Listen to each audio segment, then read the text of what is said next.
Hello friends, welcome to Gomathi's kitchen. இன்னைக்கு நம்ம பார்க்க போற ரெசிபி பாத்தீங்க அப்படினா ஹோட்டல் டேஸ்ட்ல பன்னீர் கிரேவி வீட்லயே ஈஸியா எப்படி செய்யலாம்ங்கறத தான் பார்க்க போறோம். சப்போஸ் உங்களுக்கு வந்து பன்னீர் பிடிக்கல அப்படினா இதுல பன்னீருக்கு பதிலா வேக வச்ச உருளைக்கிழங்கு, மஷ்ரூம் அப்படி இல்லனா குடைமிளகாய் போட்டு செஞ்சோம் அப்படினா ரொம்பவே நல்லா இருக்கும். இந்த கிரேவியை நீங்க வந்து நல்ல ஒரு தோசை, சப்பாத்தி, ரொட்டி, நான் இதோடலாம் வச்சு சாப்பிடுறதுக்கு சூப்பரா இருக்கும். ஏற்கனவே நம்ம சேனல்ல பாத்தீங்கன்னா நிறைய வகையான பன்னீர் கிரேவி போட்டுருக்கிறேன். கடாய் பன்னீர், பன்னீர் பட்டர் மசாலா அதெல்லாம் போட்டிருக்கிறேன்.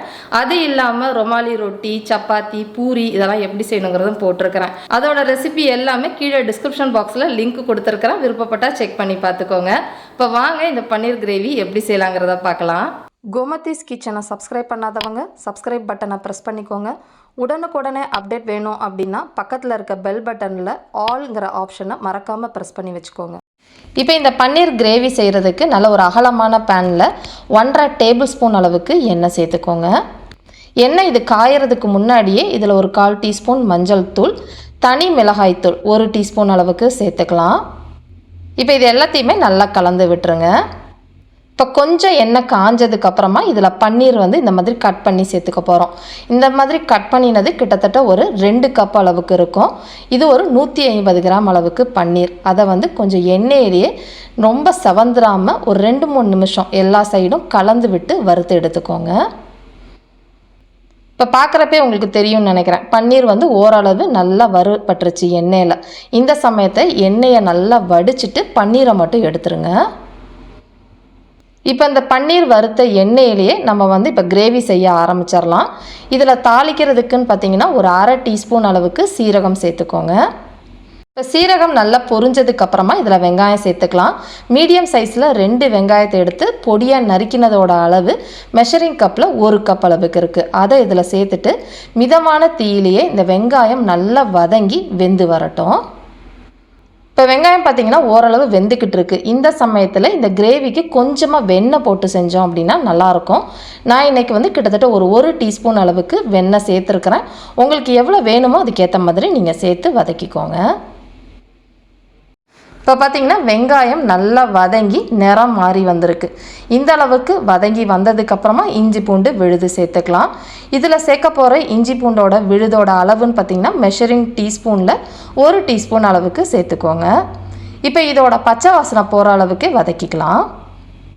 இப்போ பார்த்தீங்கன்னா இஞ்சி பூண்டோட பச்சை வாசனை போய் நல்லா வதங்கி இந்த அளவுக்கு வந்திருக்கு. இப்போ இந்த சமயத்தில் மற்ற மசாலா சாமான்கள்லாம் நம்ம சேர்க்க ஆரம்பிச்சிடலாம். நான் ஏற்கனவே சேர்த்ததுன்னு பார்த்தீங்கன்னா தனி மிளகாய்த்தூள், கார மிளகாய்த்தூள் தான் சேர்த்துருக்குறேன்.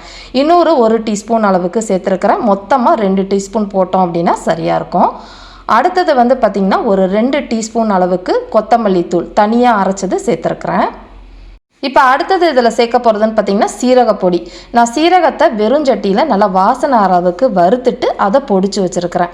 அதோட அளவுன்னு பார்த்திங்கன்னா மெஷரிங் டீஸ்பூனில் 1 டீஸ்பூன் சேர்த்துக்கோங்க, சரியாக இருக்கும். இப்போ தீயை கொஞ்சம் நிதானமாகவே வச்சு இந்த மசாலா சாமான்களோட பச்சை வாசனை போகிற அளவுக்கு வதக்கிக்கலாம், கருகிடக்கூடாது. இப்போ பார்த்தீங்கனாலே உங்களுக்கு தெரியும் நல்லா வதங்கி நிறம் மாறி இருக்கிறது சரியாக இருக்கும். இப்போ இந்த அளவுக்கு இருக்கிறப்ப இதில் தக்காளி விழுது சேர்த்துக்க போகிறோம். நான் வந்து 2 வெங்காயம் எடுத்து வதக்கியிருக்கிறேன் இல்லையா, அதுக்கு 3 தக்காளியை எடுத்து நல்லா மிக்சியில் போட்டு அரைச்சதோட அளவுன்னு பார்த்திங்கன்னா ஒரு 1.5 கப் அளவுக்கு விழுது சேர்த்துருக்குறேன். தக்காளி விழுது எவ்வளோ சேர்க்குறோமோ அந்த அளவுக்கு உங்களுக்கு டேஸ்ட் ரொம்ப நல்லாயிருக்கும். இப்போ இதை வந்து நல்ல எண்ணெய் பிரிகிற அளவுக்கு வதக்கிக்கலாம். இது வதங்கிட்டு இருக்கப்பே இந்த சமயத்தில் கரம் மசாலா பொடி சேர்த்துக்க போகிறேன். நான் வந்து வீட்டில் அரைச்ச கரம் மசாலா பொடி தான் போட்டிருக்கிறேன். நம்ம சேனலில் செட்டிநாடு மசாலா பொடின்னு ரெசிபி போட்டிருக்கிறேன். அந்த ரெசிபியோட லிங்க் பார்த்திங்கன்னா கீழே டிஸ்கிரிப்ஷனில் கொடுக்குறேன். விருப்பப்பட்டால் செக் பண்ணி பாருங்கள். இதுலேயும் காரம் இருக்கும். உங்களோட கரம் மசாலா காரத்தை பார்த்துட்டு நீங்கள் அதுக்கேற்ற மாதிரி மிளகாய்த்தூள் சேர்த்துக்கோங்க. கூடவே இந்த கிரேவிக்கு தேவையான அளவு உப்பு 1 டீஸ்பூன் அளவுக்கு டேபிள் சால்ட்டு சேர்த்துக்கிட்டோம்னா சரியாக இருக்கும். இப்போ இது எல்லாம் சேர்ந்து நல்லா வதங்கி வரட்டும். இப்போ பார்த்தீங்கன்னா தக்காளி விழுது மசாலா எல்லாம் வதங்கி எண்ணெய் பிரிய வதக்கி எடுத்தாச்சு. இந்த அளவுக்கு இருக்கிறப்ப இது இன்னும் கொஞ்சம் நேரம் தண்ணி ஊற்றி வேக வச்சுக்கலாம். ஒரு 1/2 கப்லேருந்து 3/4 கப் அளவுக்கு தண்ணி ஊற்றி ஒரு 2-3 நிமிஷம் நல்லா கொதித்து ஒன்று சேர்ந்து வரட்டும். இப்போ பார்த்தீங்கன்னா ஒரு 2-3 நிமிஷம் நல்லா கொதித்து திக்காயிடுச்சு. இந்த சமயத்தில் நான் ஒரு 15 முழு முந்திரி பருப்பு எடுத்து தண்ணி ஊற்றி அரைச்சதோட அளவுன்னு பார்த்தீங்கன்னா மெஷரிங் கப்பில் ஒரு 1/2 கப் அளவுக்கு இருக்குது. அதை இதில் சேர்த்துக்கலாம். இப்போ பார்த்தீங்கன்னா ஒரு 2-3 நிமிஷம் நல்லா கொதித்து திக்காயிடுச்சு. இந்த சமயத்தில் நான் ஒரு 15 முழு முந்திரி பருப்பு எடுத்து தண்ணி ஊற்றி அரைச்சதோட அளவுன்னு பார்த்தீங்கன்னா மெஷரிங் கப்பில் ஒரு 1/2 கப் அளவுக்கு இருக்குது. இப்போ அதை சேர்த்துட்டு நல்லா கலந்து விட்டுருங்க. இந்த முந்திரி கிரேவி போட்டதுக்கப்புறமா நமக்கு கிரேவி நல்லா திக்காயிரும். அதனால் கிரேவிக்கு தகுந்த மாதிரி நீங்கள் தண்ணி சேர்த்துக்கலாம். நான் கிட்டத்தட்ட பார்த்திங்கன்னா ஒரு 1.5 கப் அளவுக்கு தண்ணி சேர்த்துக்க போகிறேன். எல்லாம் சேர்ந்து கொதிச்சிக்கிட்டு இருக்கப்பயே இதில் வந்து நம்ம கஸ்தூரி மேத்தி பொடி, அதாவது காஞ்ச வெந்தயக்கீரையோட பொடியோட அளவு ஒரு 1/2 டீஸ்பூன்லேருந்து 3/4 டீஸ்பூன் போட்டு சேர்த்து கலந்துக்கோங்க. இது போடுறப்போ உங்களுக்கு நல்ல வாசனையாக இருக்கும்.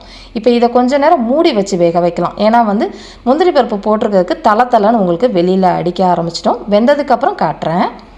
இப்போ பார்த்தீங்கன்னா ஒரு 5 நிமிஷமாக கிரேவி வந்து நல்லா கொதித்து திக்காயிடுச்சு. ஓரளவு எண்ணெயும் பிரிஞ்சு இந்த அளவுக்கு வந்திருக்கு. கிரேவி நல்லா திக்கானதுக்கு அப்புறமா நம்ம வந்து வறுத்து வச்சுருக்கிற அந்த பன்னீரை சேர்த்துக்கலாம். முன்னாடியே சேர்த்துட்டோம் அப்படின்னா பன்னீர் ரொம்ப நேரம் வெந்துச்சுன்னா உங்களுக்கு ஹார்டாகவோ இது சம்டைம்ஸ் ரப்பரியாக இருக்கிற மாதிரி இருக்கும். அதனால் இந்த சமயம் போட்டு நல்லா கலந்துட்டு ஒரு நிதானமான தீயில் மூடி வச்சு ஒரு 5 நிமிஷம் தான், மேக்ஸிமம் பார்த்திங்கன்னா 5 நிமிஷத்தில் நம்ம அடுப்பு ஆஃப் பண்ணிடலாம். ரொம்ப நேரம் இது வெந்துச்சு அப்படின்னா ரொம்ப ரப்பர் மாதிரி ஆகிடும். இப்போ வேகட்டும், வெந்ததுக்கப்புறமா காட்டுறேன். இப்போ பார்த்திங்கன்னா ஒரு 5 நிமிஷமாக பன்னீர் வந்து நல்லா வெந்துருச்சு. எண்ணெயும் நல்லா பிரிய ஆரம்பிச்சிருச்சு. கடைசியாக பொடியாக நறுக்கின கொத்தமல்லி இலைகளை தூவிட்டு நல்லா கலந்துட்டு அடுப்பை ஆஃப் பண்ணிவிடுங்க. ரொம்ப சூப்பராக ரொம்ப ஒரு ரிச்சான பன்னீர் கிரேவி ரெடி ஆகிடுச்சு. இதே மாதிரி அளவுகளோடு இந்த கிரேவியை செஞ்சு பார்த்துட்டு எப்படி இருக்குது அப்படிங்கிறத கமெண்ட் பண்ணுங்கள். வீடியோ பிடிச்சிருந்தாலும் கமெண்ட் பண்ணுங்கள், லைக் பண்ணுங்கள், ஷேர் பண்ணுங்கள். மறக்காமல் கோமதீஸ் கிச்சன் சேனலையும் சப்ஸ்கிரைப் பண்ணி வச்சுக்கோங்க. தேங்க்ஸ் ஃபார் வாட்சிங்.